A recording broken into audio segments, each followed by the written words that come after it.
तो स्टार्ट करते हैं मोल कॉन्सेप्ट पार्ट 2B। ठीक है, पार्ट 2B में जैसे अभी पार्ट 1A में हम लोगों ने, पार्ट 2A में हम लोगों ने जो किया, हम लोगों ने क्या किया, मोल के और मास के नंबर ऑफ पार्टिकल्स के रिलेशनशिप देखे। ठीक है, वैसे ही यहाँ पर मैं आप लोगों को क्या सिखा रही हूँ कि फिजिकल केमिस्ट्री में मोल, इसका रिलेशन किस किस के साथ और कहाँ कहाँ पर आता है। देखो, फिजिकल केमिस्ट्री के अंदर मोल एक ऐसी चीज़ है जो ऑलमोस्ट हर चैप्टर के अंदर आपको देखने को मिलती है। ठीक है, तो हर चैप्टर के अंदर यानी वो या तो केमिकल रिएक्शन में लगा दी जाएगी या तो गैसेस के ऊपर लगा दी जाएगी। देखो, गैसेस के ऊपर ना हम बहुत डील करते हैं, गैसेस के ऊपर हम बहुत सारे काम करते हैं। गैसेस को हम पूरा एक गैसियस स्टेट चैप्टर है थर्मोडायनेमिक्स में, हम रिएक्शन जब भी करते हैं तो गैसेस निकलती हैं और गैसेस रिएक्टेंट की तरह भी यूज़ होती हैं, तो गैसेस बहुत जगह हैं। ठीक है, तो हम लोग एक्चुअली यहाँ पर क्या करने वाले हैं, अभी आज हम लोग मोल को अप्लाई करने वाले हैं गैस के ऊपर। ठीक है, मोल को रिलेट करने वाले गैस की प्रॉपर्टीज़ से। तो गैस की प्रॉपर्टीज़ और इसके बाद फिर मैं मोल को रिलेट करने वाली हूँ केमिकल रिएक्शन से। ठीक है, which is the largest part of this chapter.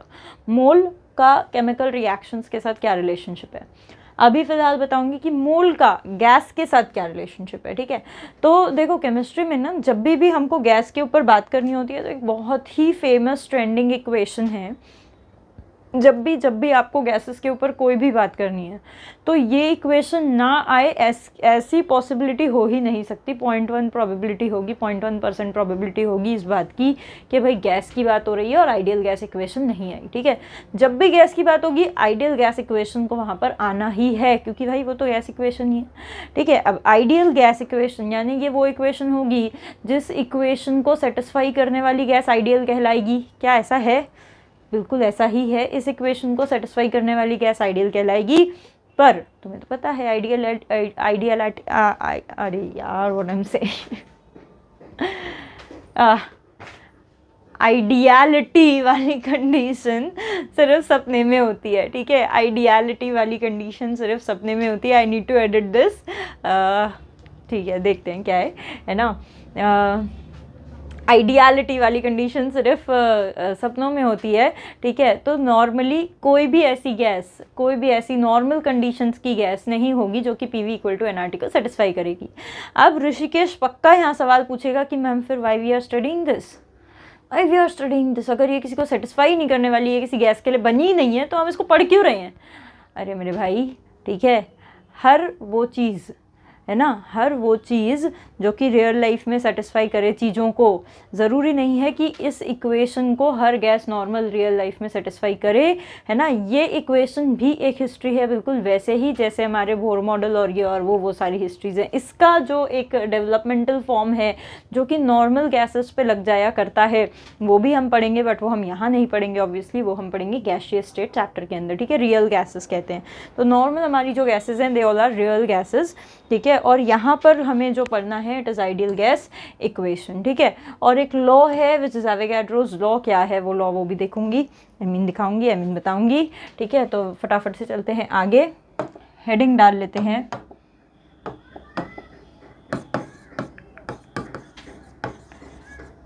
Ideal gas equation. ठीक है, now what is this ideal gas equation? तो बहुत ही सिंपल सी इक्वेशन है, बहुत ही बढ़िया सी इक्वेशन है। PV = nRT, PV = nRT, this is called ideal gas equation. Now what is P, what is V, what is N, what is R and what is T?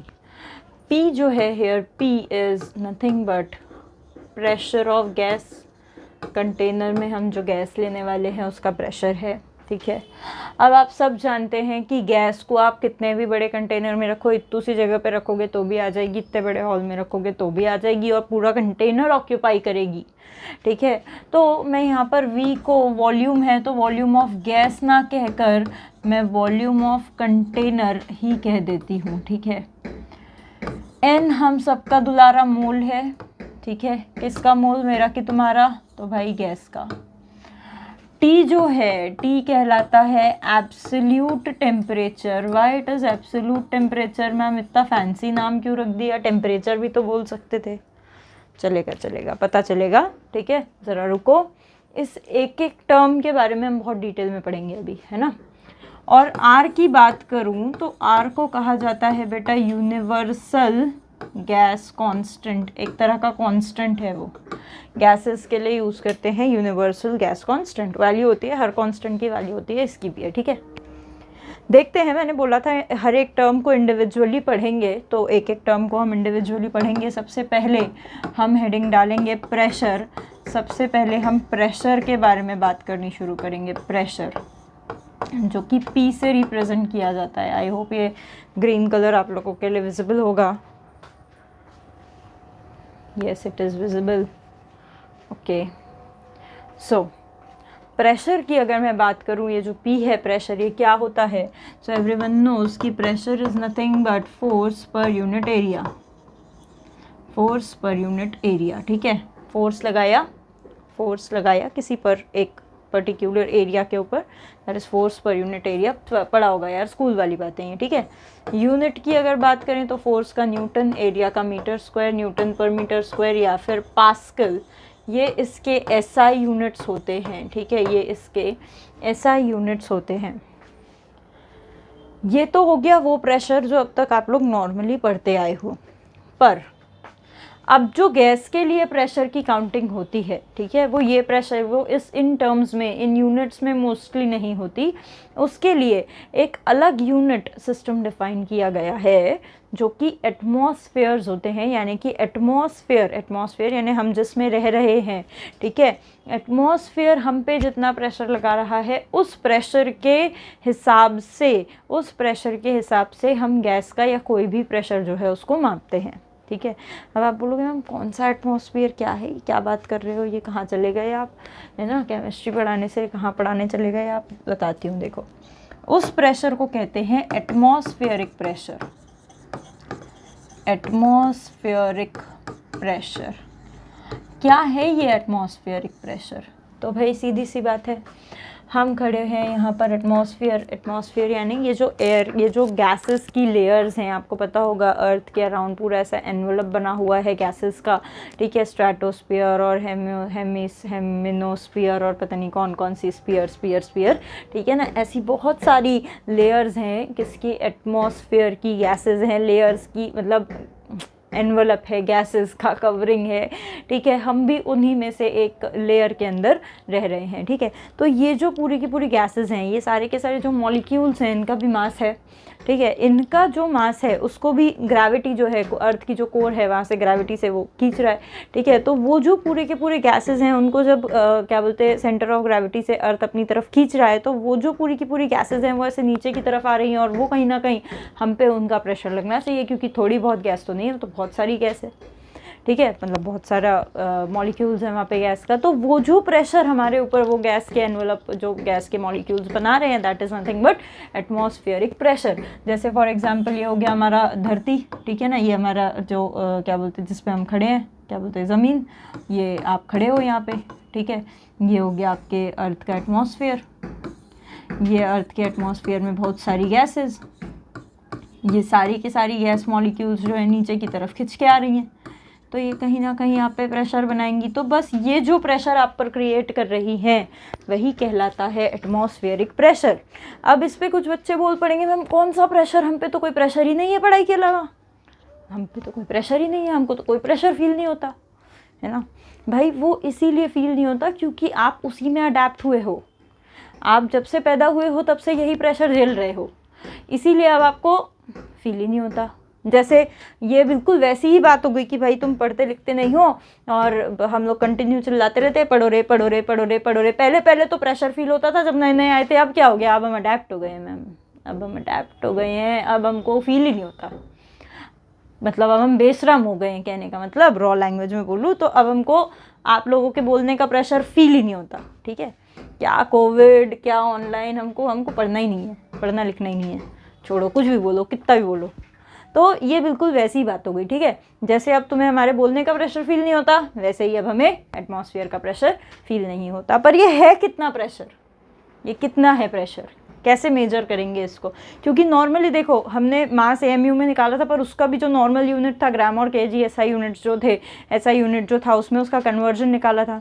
वैसे ही यहाँ जो हमने एटमॉस्फेयर की pressure की बात की है, भाई इसका भी पास्कल में कोई ना कोई कन्वर्जन निकालना पड़ेगा, तो हाँ बिल्कुल निकालेंगे। तो ये जो एटमॉस्फेरिक प्रेशर होता है, ठीक है ना, तो मैं ये ऐसे कह सकती हूँ कि भाई atmospheric pressure is given by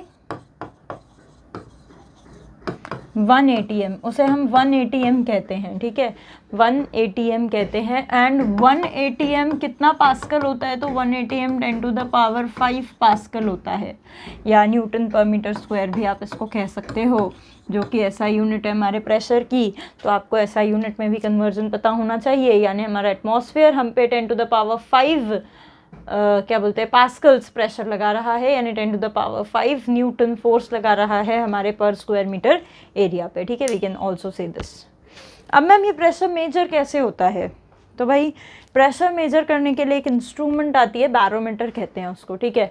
barometer कैसे होती है, ऐसे एक ट्यूब होती है, ऐसे यहाँ पे एक बड़ा सा ये लगा हुआ होता है गैस का कंटेनर, और ऐसी एक बड़ी सी ट्यूब होती है। इस ट्यूब के यहाँ पे मर्क्यूरी भरा हुआ होता है, यहाँ से ये ट्यूब क्लोज होती है, यहाँ से ओपन होती है, तो यहाँ पे क्या लग रहा होता है, उस पर एटमॉस्फेरिक प्रेशर लग रहा होता है।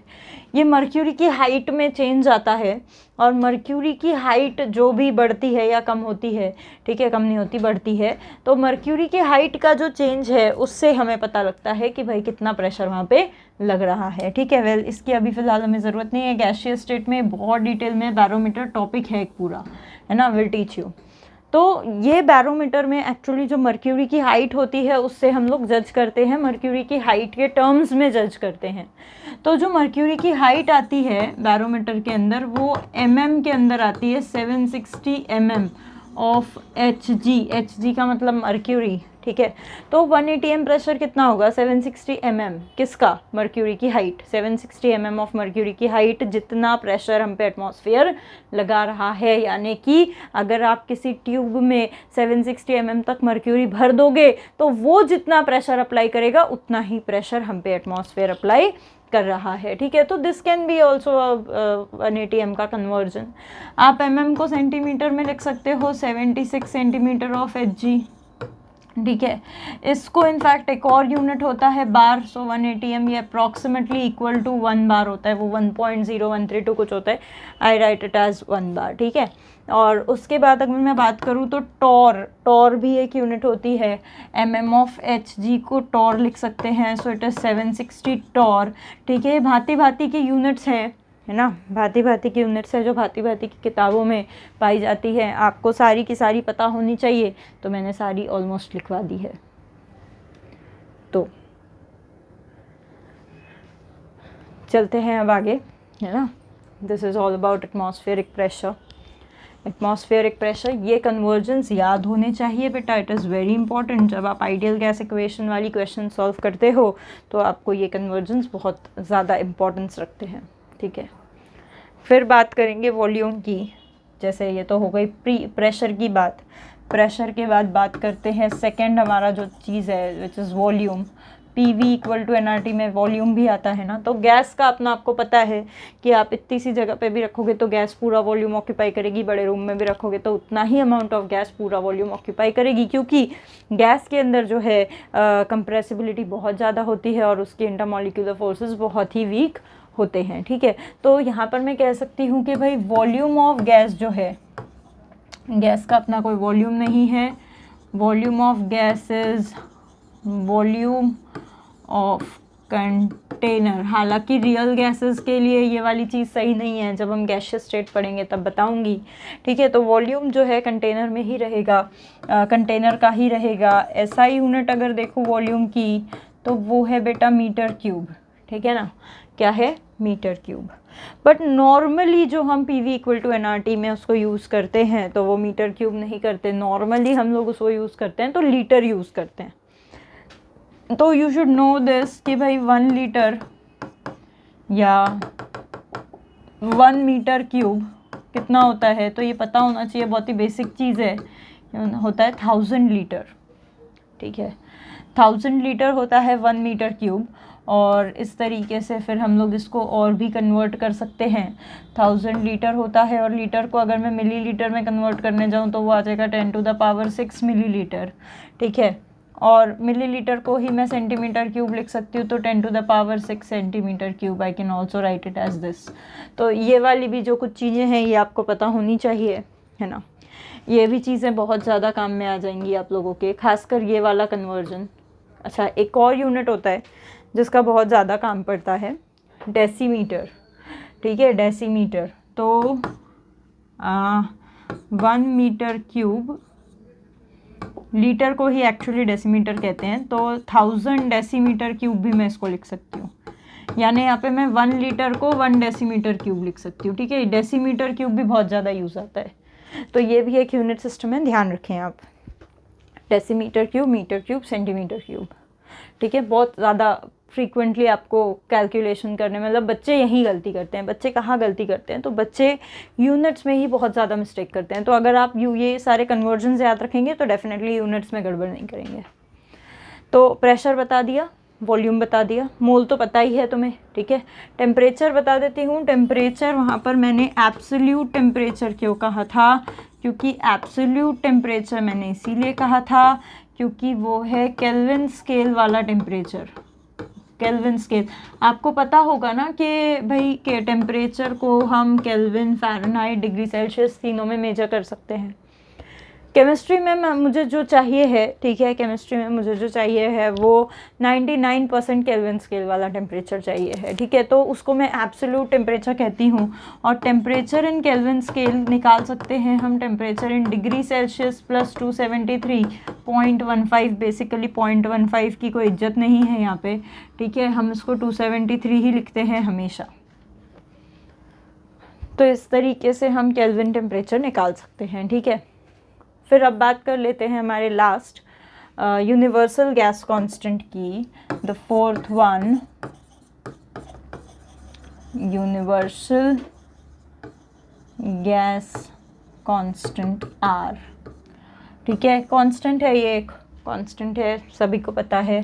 कांस्टेंट की 3 वैल्यूज़ होती हैं बेसिकली इसकी, ठीक है।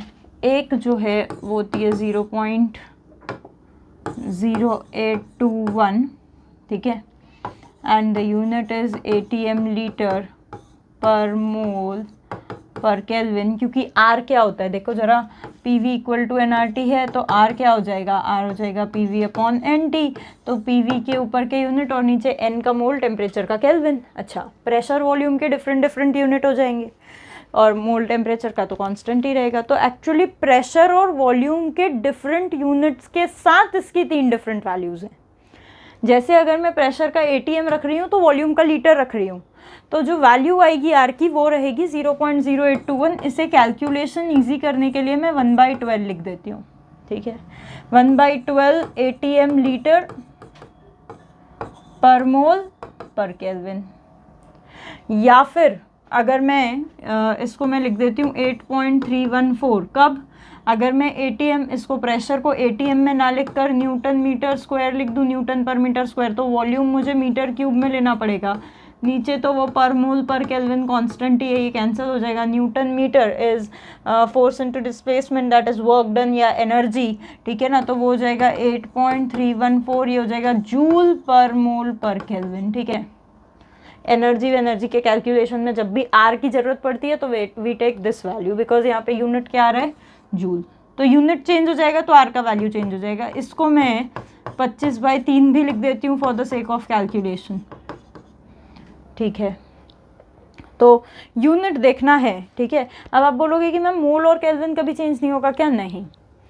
PV की जो जोड़ी है वो ऐसी ही रहनी चाहिए। अब कोई बोलेगा, कोई तो भी पूछ लेगा अभी देखना लाइव चैट में कि मैम इसके ATM के साथ अगर मैंने इसका मीटर क्यूब ले लिया तो नहीं चलेगा क्या, नहीं। ये जोड़ी है भाई, ये टूटनी नहीं चाहिए। ATM के साथ लीटर ही आएगा, पास्कल या न्यूटन पर मीटर स्क्वायर के साथ मीटर क्यूब ही आएगा, ठीक है। न्यूटन पर मीटर स्क्वायर के साथ लीटर नहीं आ सकता। अगर दिया है तो you have to convert it. Conversion बताया मैंने, देखो ज़रा रिवाइंड करो, you have to convert it, और आपको ये जोड़ी मेंटेन रखनी है, ठीक है। जो थर्ड वैल्यू है वो है 2 कैलोरी पर मोल पर केल्विन। वही जूल जो है उसको कैलोरी में हम कन्वर्ट कर सकते हैं। बेसिकली वो 2 नहीं है, ठीक है, वो होता है 1.98। जानते हो ना तुम लोग मुझे, मैं कोई इज्जत नहीं करूँगी उस 1.98 की, मैं उससे एकदम बढ़िया से 2 लिख दूँगी। सो इस तरीके से मेरे आर की 3 कांस्टेंट वैल्यूज़ होती हैं, है ना। और फिर अब बात कर लेते हैं क्वेश्चंस के ऊपर, इसके ऊपर क्वेश्चंस कैसे बनेंगे और वो जो हमारा अवोगाड्रो लॉ है वो क्या चीज़ है। 20 minutes, okay. So here we go. Question number 1. Calculate the pressure of 10 mole ammonia placed in a container. फटाफट से लिखेंगे, placed in a container of 5 liter at 27 degrees Celsius. Okay, here we go. देखो 10 मोल दिया है, yes, mole is given 10 mole, placed in a container, volume is given 5 liter. We can calculate temperature as 27 plus 273, देखो 7 3 10 और मेरे ख्याल से 300 kelvin आएगा। और मेरे को प्रेशर निकालने का है, ठीक है। अब आर क्या आ जाएगा, तो भाई वॉल्यूम लीटर में है, प्रेशर एटीएम में ही पूछ लेंगे अगर, तो सीधी सीधी बात है, आर में ले लूँगी 0.0821 एटीएम लीटर पर मोल पर केल्विन, ठीक है। तो फटाफट से पी इक्वल टू एनआरटी लगा देते हैं हम और देखते हैं क्या आता है। तो P into V equal to N, R को मैं 1/12 लिखूँगी, टेम्परेचर को मैं तो 300 लिखूँगी, 5 1 जा 5 2 जा, ठीक है। और 12 से काटोगे आप तो 12 से 300 बहुत ही आराम से 25 से कट जाएगा, ठीक है। मेरा फेवरेट वैल्यू है ये काटने के लिए। सो प्रेशर आ गया 25 2 जा 50 एटीएम। कैसा लगा भाई, कैसा लगा, कैसा लगा, मज़ा आया? आई होप मज़ा तो आना चाहिए, बहुत ही आसान सी चीज़ थी।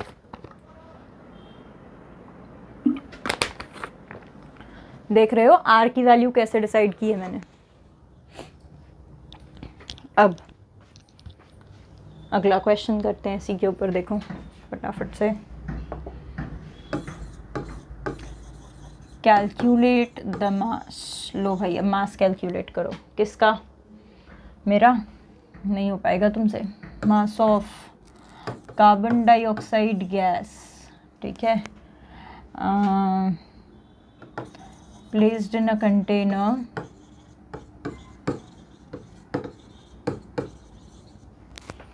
ऑफ 10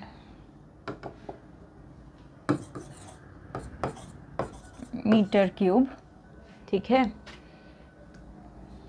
10 मीटर क्यूब नहीं भाई, 0.01 मीटर क्यूब, ठीक है।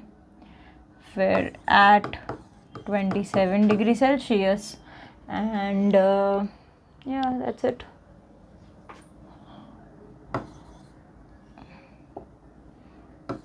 एट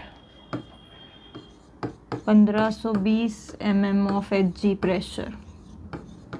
लो अब करो, पन्ने पलटो ज़रा, पन्ने पलटो, जिन्होंने नोट्स नहीं बनाए हैं वो 10-10 सेकेंड रिवाइंड करो, ठीक है। पन्ने पलटो, क्योंकि यहाँ कन्वर्जन देखना पड़ेगा। वॉल्यूम मीटर क्यूब में है, प्रेशर mm ऑफ Hg में है।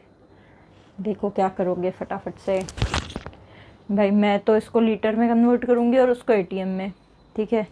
कुछ लोग इसको पास्कल में भी कन्वर्ट करेंगे, कोई टेंशन नहीं है, करो, है ना। आंसर जो है वो एक जैसा ही आएगा, क्योंकि मास है तो ग्राम में आ जाएगा। तो वॉल्यूम ले लिया मैंने, तो it is 0.011 metre cube is 1000 litre, so this comes out to be 10 litre, ठीक है। वॉल्यूम आ गया, प्रेशर आ जाएगा 1520, तो 760 mm, 760 mm यानी 180 m, तो 1520 by 760 it will be like 280 m और समथिंग। टेम्परेचर तो है ही 300 केल्विन, तो फटाफट से P V equal to N R T अगर लगाऊँ तो 2 × 10 इक्वल टू, मास निकालना है तो मोल निकालना पड़ेगा, आर 1/12 क्योंकि एटीएम लीटर है, टेम्परेचर 300, मस्त 25 से कट जाएगा, 25 5 से कट जाएगा, 2 से कट जाएगा, 2 2 जा 4, तो मोल आ जाएगा 4/5। हाँ जी आ गया, पर हमें मोल निकालना है क्या? नहीं, हमें तो मास निकालना है। ठीक है, मास निकाल लेंगे। तो मास क्या आ जाएगा? Mole into GMM। मोल आया GMM ऑफ CO2 44। ठीक है, वीडियो देखें पिछला वाला। 4 4 16, 16 और 1 17, 176/5, 5 1 5, 3 15 और 3 और 2 बचे 26, 26 तो ये हो गया 5 यानी 25, 1 बच गए 2, 35.2 आई गेस यही होना चाहिए, 35.2। बढ़िया सजा के लिख देती हूँ। Mass of CO2 comes out to be 35.2 gram. देखो, बताओ, कमेंट करो क्या आता है। बताओ बताओ, जल्दी बताओ। ठीक है, तो ये थी कहानी आइडियल गैस इक्वेशन की, है ना। इसके बाद ये जो आइडियल गैस इक्वेशन आई वो आई कहाँ से, उस पे बात करते हैं। आइडियल गैस इक्वेशन बेसिकली कुछ लॉज से आई है। ठीक है, कुछ गैसेस के ऊपर कुछ साइंटिस्ट लोगों ने कुछ लॉज बनाए हैं और उन लॉज से ही, उन लॉज को मिलाकर ही एक्चुअली हमारी आइडियल गैस इक्वेशन बनी है। अब वो कौन से लॉज हैं? तो वो बोयल्स लॉ, चार्ल्स लॉ, बहुत सारे लॉज हैं, ऐसे 4-5 लॉज है। उन्हीं में से एक लॉ है एवोगैड्रो लॉ। अब आप डिमांड करेंगे कुछ लोग कि मैम सारे लॉज बताओ। मैं कहूँगी कि भाई बताऊँगी, गैसियस स्टेट चैप्टर में बताऊँगी। ठीक है, बहुत डिटेल में बताऊंगी, यहाँ बताकर मतलब ही नहीं है। यहाँ पर सिर्फ एवोगैड्रोस लॉ बताना है मुझे। क्यों? क्योंकि उसमें मोल आता है, बाकी लॉज में मोल नहीं आ रहा। ठीक है, तो यहाँ पर अभी मैं सबसे पहले तुम्हें सिर्फ एवोगैड्रोस लॉ बताऊंगी। बहुत ही सिंपल सी चीज़ है ना। क्या है एवोगैड्रोस लॉ? देखते हैं फटाफट से, हेडिंग डालते हैं। एवोगैड्रोस लॉ क्या है? ये एवोगैड्रोस लॉ, तो भाई एवोगैड्रोस लॉ सीधे सीधे ये रिलेशनशिप प्रूव करता है कि mole is directly proportional to volume. क्या मतलब? भाई mole of gas is directly proportional to volume of gas. सीधी सी बात है, जितनी ज़्यादा गैस भरोगे कंटेनर का, मतलब उस वॉल्यूम का, गैस कंटेनर का वॉल्यूम नहीं, गैस का वॉल्यूम, ठीक है, गैस का वॉल्यूम उतना ही बढ़ता जाएगा। अगर आपका कंटेनर फ्लेक्सिबल है, मान लो, ठीक है, बलून ले लो आप, बलून फ्लेक्सिबल है कंटेनर, ठीक है, तो आप उसमें जितनी ज़्यादा हवा भरोगे बलून बड़ा होता जाएगा। सीधी सी बात है, this is the example of Avogadro's law. क्या कहते हैं? जितनी ज़्यादा गैस भरोगे आप, वॉल्यूम उतना ही बढ़ता जाएगा। अब कुछ लोग बोलेंगे कि मैम नहीं, आप तो आयरन के इसमें रख दो, आप तो आयरन के डब्बे में रख दो, तो क्या आयरन का डब्बा फूट जाएगा? मतलब आयरन का डब्बा एक्सपैंड हो जाएगा?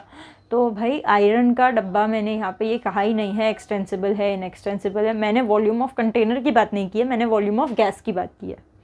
ठीक है ना, जितनी ज़्यादा गैस भरूंगी उसमें वॉल्यूम ऑफ गैस उतना ही ज़्यादा होता जाएगा, ऐसे कहते हैं हमारे एवोगैड्रो।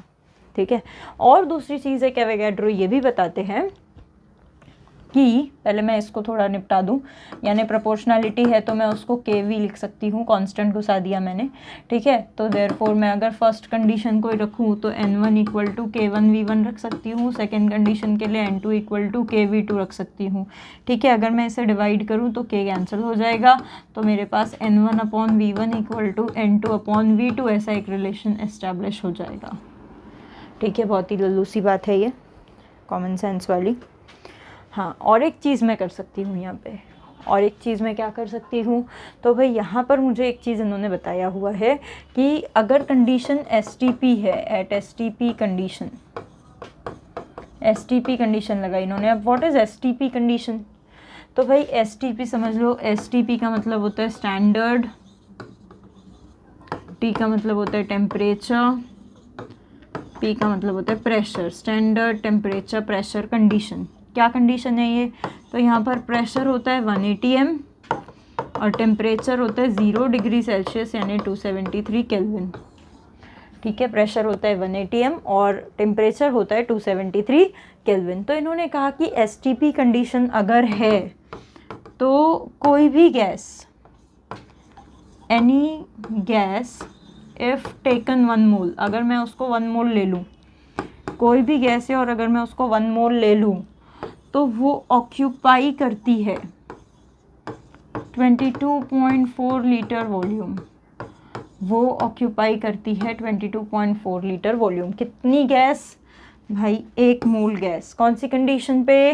STP कंडीशन पे। कितना वॉल्यूम ऑक्यूपाई करेगी? 22.4 लीटर। बिल्कुल प्रूव हो सकता है। कैसे? तो PV इक्वल टू nRT से प्रूव हो सकता है। STP पे प्रेशर ले लो 180 m, वॉल्यूम निकालना है, मोल ले लिया 1, ये ले लिया 0.0821, टेम्परेचर ले लो कितना 273।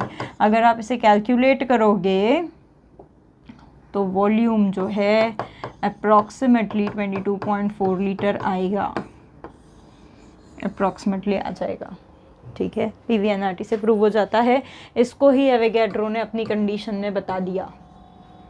तो इससे एक और मोल का फॉर्मूला बना लिया भाई। कैसे? देखो देखो जरा कैसे, पेज खत्म हो गए। ओके, देखो कैसे कि भाई एक मोल गैस कितना वॉल्यूम ऑक्यूपाई करेगी, तो 22.4 लीटर ऑक्यूपाई करेगी। ठीक है, तो अगर मेरे पास n मोल गैस है तो वो कितना ऑक्यूपाई करेगी, तो वो कुछ v लीटर ऑक्यूपाई करेगी। ये पूरी कहानी सब कुछ चल रहा है STP। अगर क्वेश्चन में STP मेंशन नहीं किया तो ये कहानी फेल हो जाएगी, ये समझ लो। क्रॉस मल्टीप्लाई कर देंगे तो मोल क्या, n क्या आ जाएगा, मोल आ जाएगा वॉल्यूम इन लीटर अपॉन 22.4। इससे भी मोल कैलकुलेट हो सकते हैं, या वॉल्यूम ऑफ गैस भी कैलकुलेट हो सकता है, बिल्कुल हो सकता है। चलो एक बढ़िया क्वेश्चन हो जाए भाई, calculate the volume of ammonia, नहीं of 170 gram ammonia at STP। ठीक है, गैशियस अमोनिया लिख दो। STP पे 170 ग्राम गैशियस अमोनिया है, उसका वॉल्यूम निकाल लो। बहुत सिंपल है भाई, पहले तो मोल निकालोगे 170 डिवाइडेड बाई GMM 17, तुम्हें पता ही है 10 मोल आता है। वॉल्यूम क्या आ जाएगा भाई, मोल इंटू 22.4, 10 इंटू 22.4 लीटर, यानी कि 224 लीटर अमोनिया आ गया। अरे समझ पा रहे हो? So simple, so very simple. तो इस तरीके से हमारे पास मोल के बेसिकली कितने रास्ते हैं मोल निकालने के। देखो, मोल निकालने के मेरे पास कितने रास्ते हैं। मैंने मोल से कितनी चीज़ों को जोड़ा है, मैंने मोल से अब जोड़ लिया है वॉल्यूम ऑफ गैस को। ठीक है, मैंने मोल से जोड़ लिया है नंबर ऑफ पार्टिकल को, और मैंने मोल से एक और चीज़ जोड़ ली है, मास को। ठीक है, कैसे जोड़ लिया है? तो भाई सीधी सी बात है, जब मुझे मोल से मास निकालना होता है, मुझे अगर मोल से मास निकालना होता है तो मैं क्या करती हूँ, मुझे मोल पता है, मुझे मास निकालना है, तो मैं क्या करती हूँ, उस मोल को मल्टीप्लाई कर देती हूँ किससे, GMM या ग्राम मॉलिक्यूलर मास से। ठीक है, वहीं अगर मुझे मास से मोल निकालना होता है तो मैं क्या करती हूँ, मैं उस मास को डिवाइड कर देती हूँ ग्राम मॉलिक्यूलर मास से। ठीक है, फिर वैसे ही अगर मेरे पास वॉल्यूम ऑफ गैस है, वॉल्यूम है और मोल चाहिए, वॉल्यूम है मोल चाहिए, ठीक है, वॉल्यूम है मोल चाहिए, तो मैं डिवाइड कर देती हूँ उसको 22.4 पे, और मोल है वॉल्यूम चाहिए तो मैं मल्टीप्लाई कर देती हूँ उसको 22.4 से, पर ये सिर्फ STP पे। फिर वही चीज़ नंबर ऑफ पार्टिकल के साथ भी वैलिड है। नंबर ऑफ पार्टिकल है और मोल चाहिए, ठीक है, नंबर ऑफ पार्टिकल है और मोल चाहिए, तो मैं क्या करूँगी, उसको डिवाइड करूँगी एवोगैड्रो नंबर से, और मोल है नंबर ऑफ पार्टिकल चाहिए तो मल्टीप्लाई करूँगी एवोगैड्रो नंबर से। समझ में आया क्या? क्लियर हुआ होगा शायद आज के सारे पार्ट्स की बातें। ठीक है, यही सार था जो आज के पार्ट नंबर 2 मोल कॉन्सेप्ट में मैंने आपको बताया था, है ना। तो आई होप ये बहुत ही इंपॉर्टेंट से रिलेशनशिप्स हैं, बहुत ज़्यादा इंपॉर्टेंट है, बहुत एलिमेंट्री है। ठीक है, इसके आगे और भी बढ़िया क्वेश्चंस करेंगे हम, और केमिकल रिएक्शंस पे मोल लगाना सीखेंगे, वो बढ़ेंगे आगे उसमें। ठीक है, तब तक के लिए बढ़िया से नोट्स बनाओ, मस्त से पढ़ो और खुश रहो, एंड थैंक यू एवरीवन।